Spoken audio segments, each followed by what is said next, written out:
మనం చూసుకుంటా ఉంటే గాలి వాయువు యెహెజ్కేలు గ్రంథంలో మనం చూడవచ్చు. ఏమని యెహెజ్కేలు గ్రంథం 37వ అధ్యాయం 9వ వచనంలో మనకు కనబడుతుంది. శరీరం వచ్చేస్తుంది, అందరికి ఎన్నికలు ఉంటాయి, శరీరం వస్తుంది కానీ ప్రాణం ఉండదు. దేవుడు అంటాడు వెళ్ళి ఊదు ప్రాణం వస్తుంది అని అంటాడు కదా. ఆ యొక్క గాలి మోదగానే వాళ్ళంతా కూడా లేచి నిల్చుంటారు. అలాగే అపోస్తలుడు యేసుక్రీస్తు ప్రభువు కూడా మనం చదువుతాం. యోహాను సువార్త 20వ అధ్యాయంలో మనం చదువుతూ ఉంటాం. చూడండి ఏమని అంటే 20వ అధ్యాయం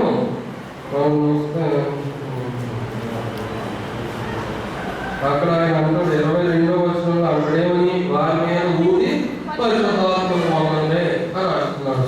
అలాగే ఇంకోటి కూడా మనం చూస్తే అపోస్తలుల కార్యాలలోనే మనకు కనబడుతుంది. ఏమని మొదటి అధ్యాయంలో బలమైన గాలి వంటి శబ్దము అని మనకి కనబడుతుంది కదా. ఇలాగ మరి ఈ యొక్క 3 రూపాల్లో ఆత్మ తండ్రిని మనం చూసుకోవచ్చు.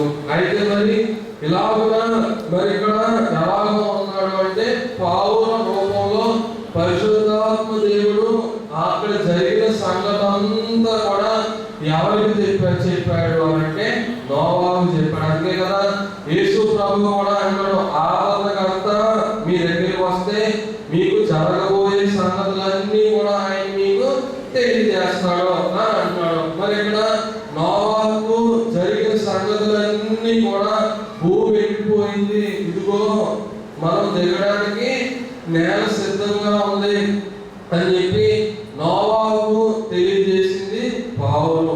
అనగా పరిశుద్ధాత్ముడు అక్కడ నోవాహు కుటుంబాన్ని కాపాడాడు. దేనికి అంటే నోవాహు తండ్రి ద్వారా పిలవబల్ల, కుమారుని ద్వారా పిలవబల్ల, పరిశుద్ధాత్మ ద్వారా పిలవబల్ల.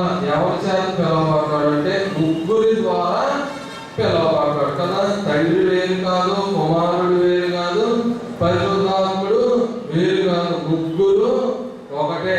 ఆ ముగ్గురి ద్వారా పిలవబడ్డాడు కాబట్టి ఎలాగ ఉన్నాడు అంటే ముగ్గురు కలిసి ఏం చేశారు, నోవాహును రక్షించుకున్నాను. రెండవదిగా కూడా మనం చూసుకుంటా ఉంటే ఎవరు మనకి కనబడతారు అని అంటే యేసుక్రీస్తు ప్రభువు కనబడతాడు. మరి యేసుక్రీస్తు ప్రభువు ఎలాగా అని మనం ఆలోచన చేసుకుంటా ఉంటే మత్తయి సువార్త 1వ అధ్యాయంలో మనం చూస్తూ ఉంటే 20వ వచనంలో అక్కడ ఒక మాట కనబడతా ఉంటుంది. ఏమని అంటే గాబ్రియేలు చట్టం ఉంటుంది కన్య మరియలో. ఏమని నీవు గర్భము ధరించున్నది పరిశుద్ధాత్మ ద్వారా అని అంటుంది. అంటే ఇక్కడ తండ్రి అనాదిలో తండ్రి ఉద్దేశం ఆ పలుకు అవత అంటాడు కదా, కుమారుడిని కంటావు. ప్రధాన కుమారుడిగా ఇప్పుడు ఎవరు ఉన్నారు అంటే ప్రథమ కుమారుడు ఎవరు అంటే యేసుక్రీస్తు ప్రభు అన్నమాట.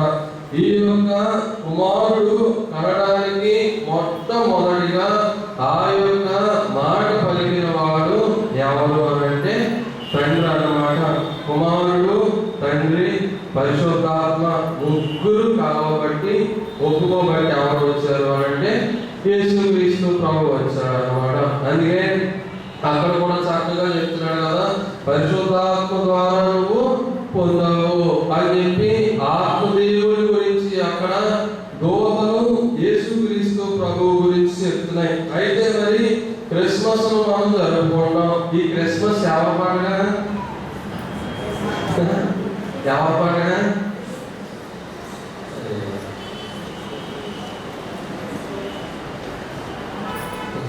ఎవరి పండుగ? తండ్రి పండుగ. క్రిస్మస్ తండ్రి పండుగ. మంచి శుక్రవారం యేసు ప్రభు పండుగ. పెంతెకోస్తు రోజు పరిశుద్ధాత్మ దేవుని యొక్క పండుగ అన్నమాట. అయితే ఎందుకు మరి తండ్రి అయినటువంటి దేవుని అని అంటే రక్షణ రావాలి అని అంటే ఆయన పంపితే కానీ ఎవరు రాలేరు, యేసు ప్రభు రాలేడు కదా. అందుకని అది ఎవరి పండుగ అంటే తండ్రి పండుగ. యేసుక్రీస్తు ప్రభు జన్మించడం తండ్రి అయినటువంటి దేవుని యొక్క పండగ. మంచి శుక్రవారం రోజున, గుడ్ ఫ్రైడే రోజున మనందరినీ రక్షించుకున్నాడు కాబట్టి అది ఎవరి పండుగ అంటే యేసుక్రీస్తు ప్రభువు యొక్క పండుగ. పెంతెకోస్తు రోజు ఎవరి పండుగ అంటే పరిశుద్ధాత్మ దేవుని యొక్క పండుగ అన్నమాట. ఇది కొత్త పండుగ కాదు, కానీ ఆత్మదేవుడు ఆ రోజు సంఘం మీదకి వచ్చాడు అన్నమాట. పెంతెకోస్తు అనే మాటకు అర్థం చూసుకుంటే మనకి పాత నిబంధన గ్రంథాల్లో మనకి దేవుడు పండుగ గురించి చెప్తాడు. ఏంటి అంటే ప్రథమ ఫలాల పండుగ గురించి చెప్తాడు కదా. ఆ ప్రథమ ఫలాల పండుగ అన్న పెంతెకోస్తు పండుగ అన్న రెండు ఒకటే. చూడండి, ద్వితీయోపదేశకాండంలో మనకి ఆ మాటలు కనబడుతూ ఉంటాయి. ఏమని అంటే 28వ అధ్యాయం 26వ వచనంలో ఆ మాటలు మనకు కనబడుతూ ఉంటాయి.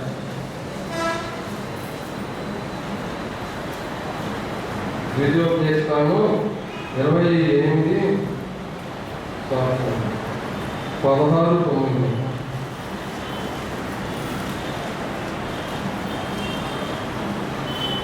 ఆ పైన మొదటి 8 వచనాలు కూడా మనం చదివితే పస్కా పండుగ గురించి మనకు కనబడుతుంది. యేసుక్రీస్తు పండుగ. అయితే ఆ పస్కా పండుగ తర్వాత 7 వారాల తర్వాత వచ్చే పండుగ ఏది అంటే పెంతెకోస్తు పండుగ గురించి ఆ కింద 9 వచనాల్లో మనకి కనబడుతూ ఉన్నది. అది ఏంటి అని అంటే ప్రథమ ఫలముల పండుగ అన్నమాట. అయితే సరే, అయితే మరి ఇలాగ మళ్ళా మనకు అది ఎక్కడ కనబడుతుంది అంటే సంఖ్యాకాండం 28-26 కూడా కనబడుతుంది. లేవియాకాండం 23-15 కూడా మనకి కనబడుతుంది అన్నమాట. సరే, అయితే మరి ఇలాగున్న ఈ యొక్క యేసుక్రీస్తు ప్రభు దగ్గరికి వచ్చేసరికి ఏమైంది అంటే త్రిత్వదేవుడు కలిసి పనిచేసి ఎవరిని పంపించారు అంటే రక్షకుడిని పంపించారు అన్నమాట. ఇందాక మనం చదివాం కదా, మొదటిది నీళ్లు చదివాం. యోహాను పత్రికలో 5వ అధ్యాయం మొదటి పత్రిక 8 ముగ్గురు కలిసి ఉన్నారు. ఎవరు? నీళ్లు, రక్తము, ఆత్మ. నీళ్లు తండ్రి కాలం రక్షించడానికి. మరి ఇప్పుడు యేసుక్రీస్తు ప్రభు కాలం వచ్చేసరికి రక్తము కదా.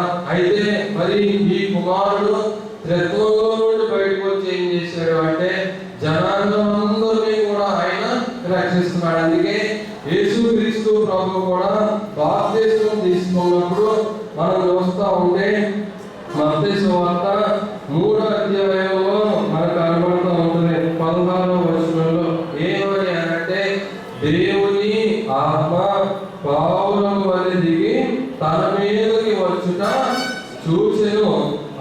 మరియు ఇదిగో ఈయన నా ప్రియ కుమారుడు, ఈయన యందు నేను ఆనందించుతున్నాను అని ఒక స్వరము ఆకాశం నుండి వినబడడం అని అన్నాడు.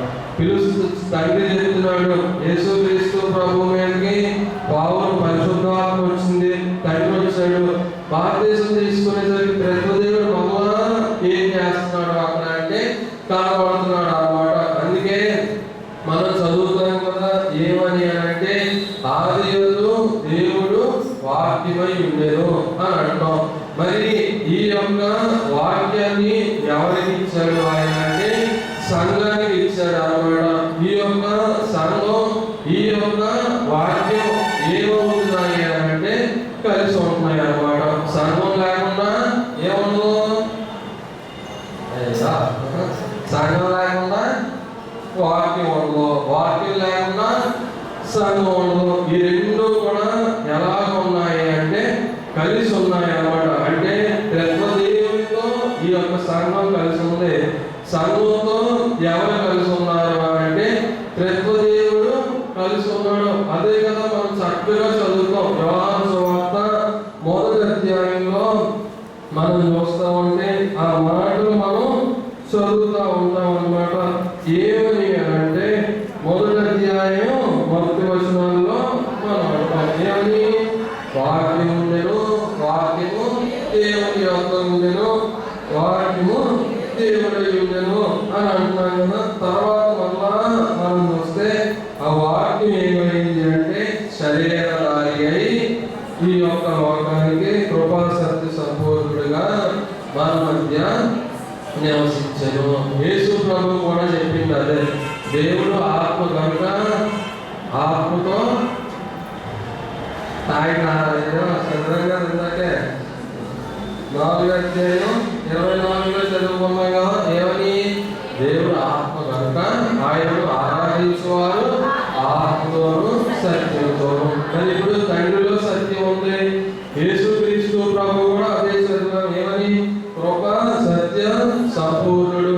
యేసు ప్రభు కూడా అంటాడు పరిశుద్ధాత్మ గురించి, సత్య స్వరూపియగు ఆత్మను మీ వద్దకు పంపిస్తున్నాను అని అంటున్నాడు. అందుకే ఈ యొక్క త్రిత్వదేవుడి గురించి ఆయన తెలియజేస్తే ఏమన్నాడు అంటే సత్యము అని అంటున్నాడు. తండ్రి సత్యవంతుడు, అందుకే ఆయన ఇచ్చిన మాటను ఏం చేశాడు? నెరవేర్చాడు. కుమారుడి ద్వారా నెరవేర్చాడు. కుమారుడు ఇచ్చిన మాట ఎవరి ద్వారా నెరవేర్చాడు అంటే పరిశుద్ధాత్మ ద్వారా నెరవేర్చాడు. ఎందుకు ఈ యొక్క నెరవేర్పు రాదంటే ఎవరి కోసం? ఇందాకే చెప్పుకున్నాం కదా, వాక్యం. ఇంకోటి ఏంటి? సంఘం. ఇది లేకపోతే నిప్పు లేకుండా వాటర్ కూడా మీరు తెలివైన ఎలక్ట్రిక్ కుక్కర్లు వచ్చినాయి కదా అంటారు. కరెంట్ లేకపోతే పోనీ కదా, ఒకటి లేకపోతే ఇంకొక పని మనము చేసుకోలేము కదా. అలాగే మరి ఇప్పుడు మనం అంతా కూడా ఎవరి యొక్క ఉన్నాము అంటే సంఘం కదా, వాక్యం. పరిశుద్ధ త్రిత్వదేవుడితో మనతో త్రిత్వదేవుడు ఎలాగైతే ఉండి పనిచేస్తున్నారో, అందుకే ఇందాక మనం పాడుకున్నాం కదా, ఏమని? త్రిత్వమై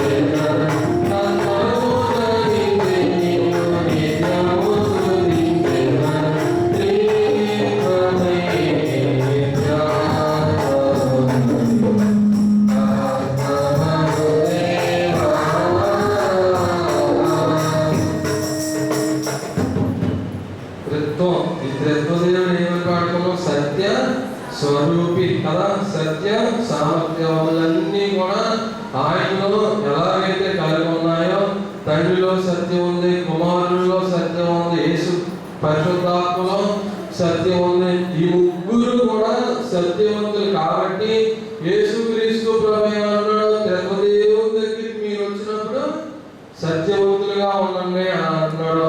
ఆత్మదేవుడు, దేవుడు ఆత్మ కనుక ఆత్మతో సత్యంతో మీరు ఆరాధించండి అని అంటున్నాడు. యేసు ప్రభు కూడా అదే చేశాడు కదా. ఏమన్నాడు ఆయన? శిష్యులందరూ ఆయన ఆరోహణం వెళ్తూ ఒక మాట చెప్పాడు. ఏంటి అది అంటే, యోహాను సువార్త, మత్తయి సువార్త 28వ అధ్యాయంలో మనం చూస్తా ఉంటే అక్కడ ఆయన ఒక మాట చెప్తా ఉంటాడు అన్నమాట. ఏమని అంటే 19వ వచనంలో కూడా మనం చూస్తే అక్కడ అంటాడు, ఏమని? ఈ సమస్తములకు వెళ్ళి తండ్రి యొక్కయు కుమారుని యొక్కయు పరిశుద్ధాత్మ యొక్కయు నామమున వారికి బాప్తిస్మములు ఇచ్చును అని అంటున్నాడు కదా. ఎందుకు?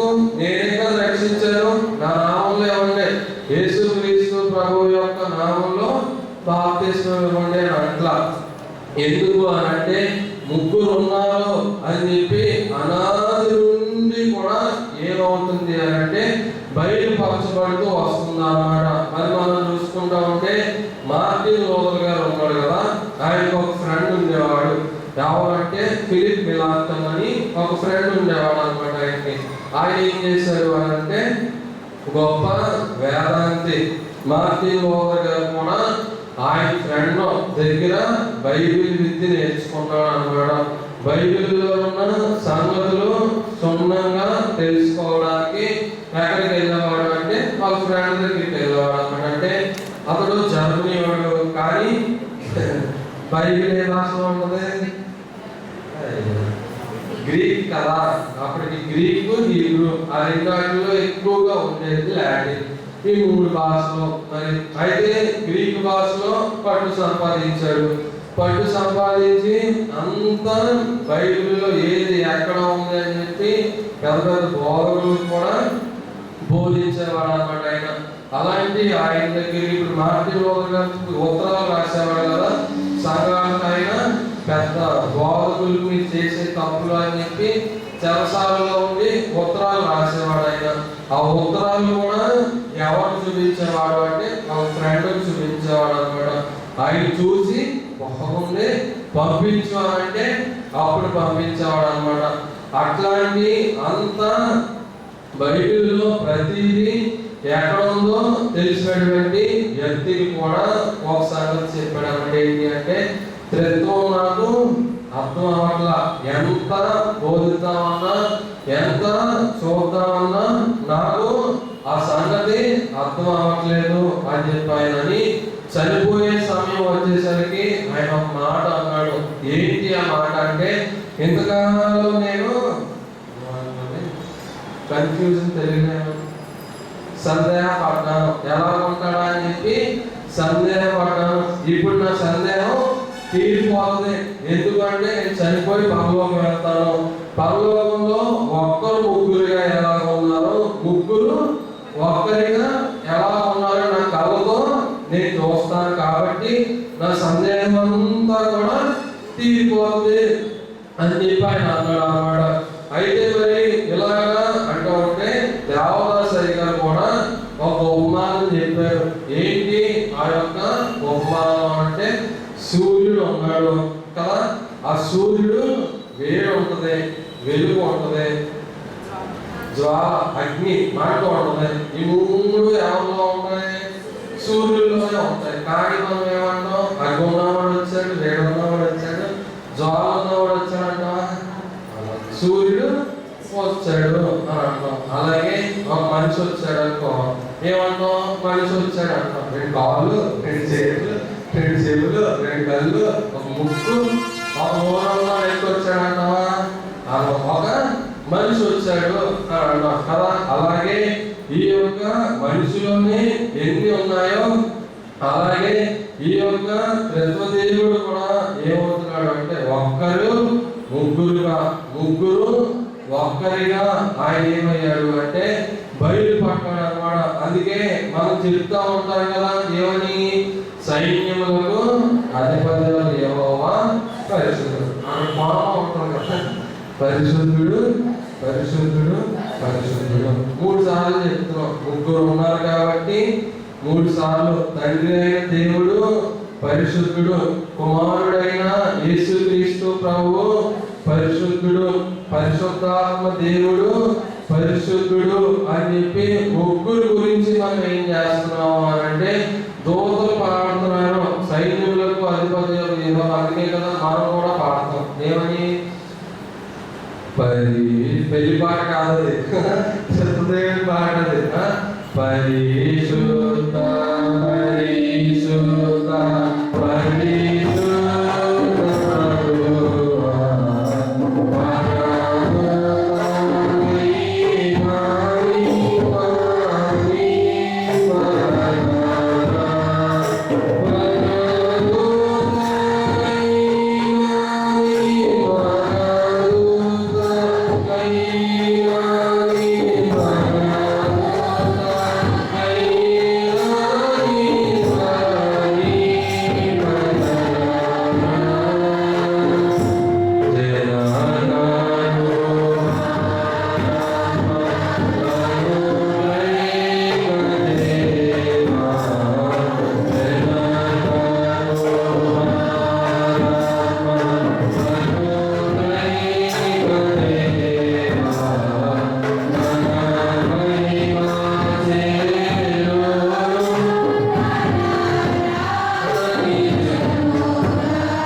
పరిశుద్ధుడు అని చెప్పి, వేరు ఎలాగైతే ఇదిగో త్రిత్వదేవుడు ఉన్నాడు అని చెప్పి ఎలాగైతే తెలియజేస్తున్నారో, ఇప్పుడు మనం కూడా ఏం చేస్తున్నాం అంటే భారతదేశం తీసుకునేటప్పుడు విశ్వాస ప్రమాణం చెప్తారు. చెప్పినప్పుడు అందులో ఒక మాట చెప్పిస్తాను కదా, ఏమని అంటే క్రైస్తవ సంఘంలో త్రిత్వదేవుడు ఉన్నాడని నమ్ముతున్నాము. పనులను బట్టి వారు ముగ్గురుగా విడిపోయినను ముగ్గురు ఒక్కరిగా ఉండి ఏకదేవుని, ఏకరక్షకుని, ఏక ఆత్మ యొక్క సంగతులు మనకు గుర్తున్నాయి. ఆత్మను చెప్పించడం వల్ల గుర్తుండిపోయింది. మీరు ఒకసారి చెప్పడం వల్ల గుర్తు మర్చిపోయారు, అంతేనా? ఏక రక్షకుని, ఏక సంఘమును, ఏక ఆత్మను సూచించుచున్నది అని చెప్పి నమ్ముతున్నాను అని చెప్తారు కదా. అంటే ఈ ముగ్గురు కూడా ఏం చేస్తున్నారు అంటే బాప్తిస్మం అన్నమాట. యేసు ప్రభు కూడా అదే చెప్పాడుగా, తండ్రి యొక్కయు ముంచుతారు, కుమారుని యొక్కయు రెండోది ముంచుతారు, పరిశుద్ధాత్మ యొక్కయు నామమున అని చెప్పి మూడోది ముంచుతారు. అంటే త్రిత్వదేవుని యొక్క నామంలో ఇప్పుడు మనమందరం కూడా ఎలాగ మార్చబడ్డాము అంటే సంఘంగా మార్చబడ్డాము అన్నమాట. అదేగా చెప్పుకున్నాం, దేవుడు వాక్యము, ఆ వాక్యం సంఘంలో ఉంటుంది.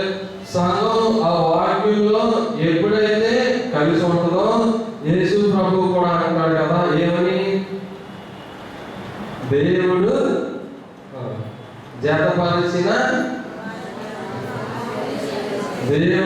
జతపరిచిన వారిని మనుష్యుడు వేరు చేయకూడదు. మరి ఇప్పుడు సంఘాన్ని, వాక్యాన్ని జతపరిచింది ఎవడు?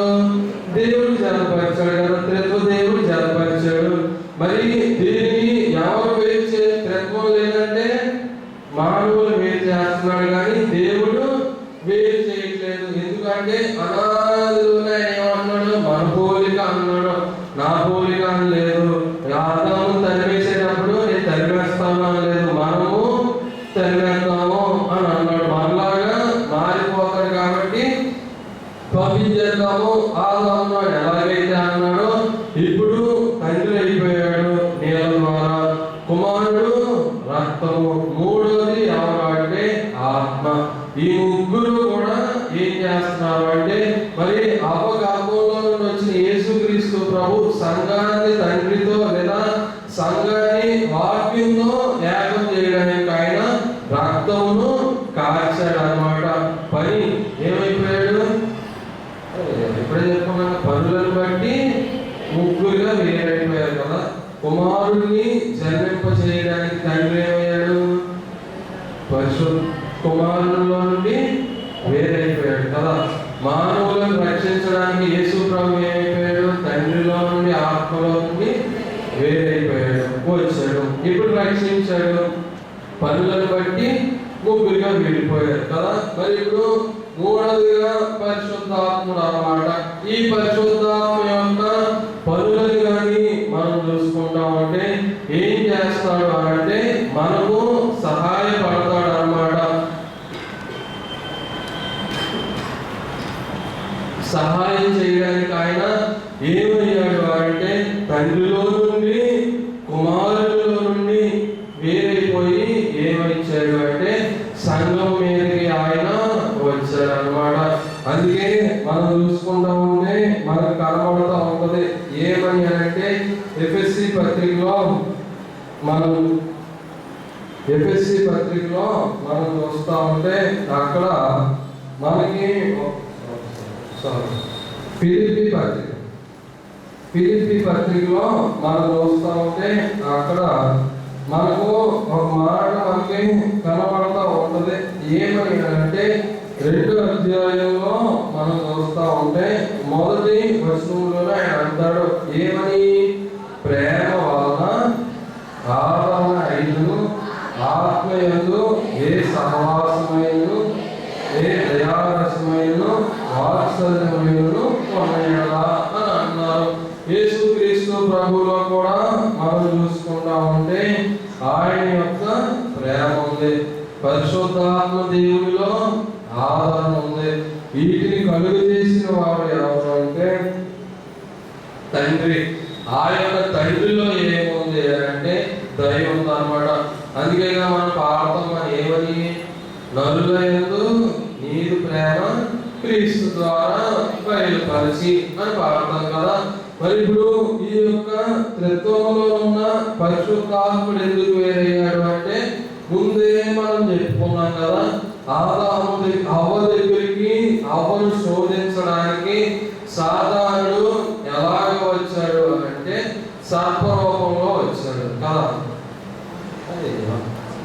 అర్థమవుతాయి. ఒక ఉదాహరణ చెప్పు. ఐస్ క్యూబ్ తెలుసు కదా, ఐస్ క్యూబ్ తెలుసా? అది తీసుకొచ్చేసి బయట పెట్టాం అనుకో, ఏమవుతుంది? అది కరిగిపోతుంది. ముందు ఎలా ఉంది? గడ్డలా ఉంది. బయట పెట్టేసరికి కరిగిపోతుంది. ఎండలో పెట్టేసరికి ఆవిరైపోతుంది. ఒకటే కానీ ఏమవుతుంది? 3 విధాలుగా మారిపోతుంది కదా. స్థిరంగా ఉంది, అందులో నీరు కారుతుంది. మూడోది ఆవిరి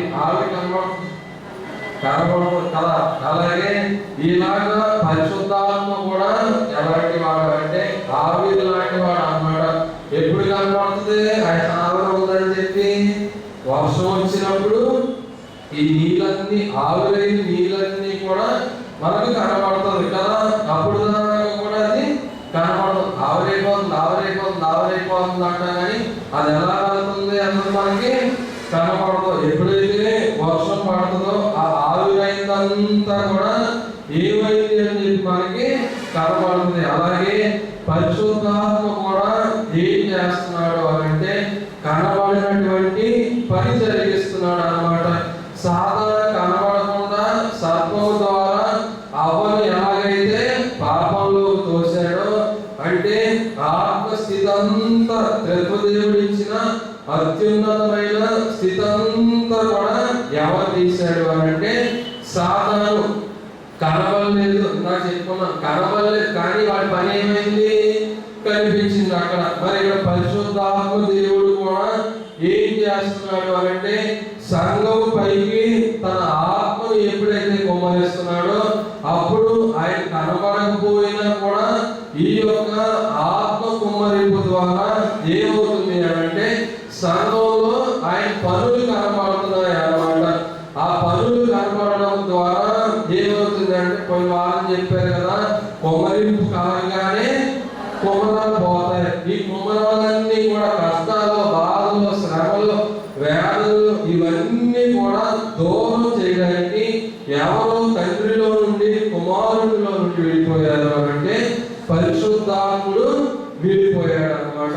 ఇలాగా విడిపోయినటువంటి ఈయన ఏం చేస్తున్నాడు అంటే తండ్రిని బలపరుస్తున్నాడు. కుమారుడిలో ఉండి కుమారుడు స్థితంతా కూడా ఎరిగి చూసినటువంటి ఈ యొక్క ఆత్మదేవుడు ఏం చేస్తున్నాడు అంటే మన పాపాలను మనము ఒప్పుకునేలా చేస్తున్నాడు. చూడండి, అదే అంటూ ఉన్నాడు ఆయన. ఏమని అంటే మనము బలహీనులమై ఉన్నాము కాబట్టి అని చెప్పి రోమపత్రిక 8వ అధ్యాయం 20వ వచనంలో మనం చూస్తా ఉంటే అక్కడ మనకు కనబడుతుంది ఏమని, మన బలహీనతను చూసి ఆత్మయు మన బలహీనతను చూసి మనకు సహాయము చేస్తున్నాడు అని ఉంది. మరి ఇప్పుడు అవ్వ పాపంలో పడిపోవడానికి కారణం ఏంటి? బలహీనత. ఆ బలహీనతలన్నీ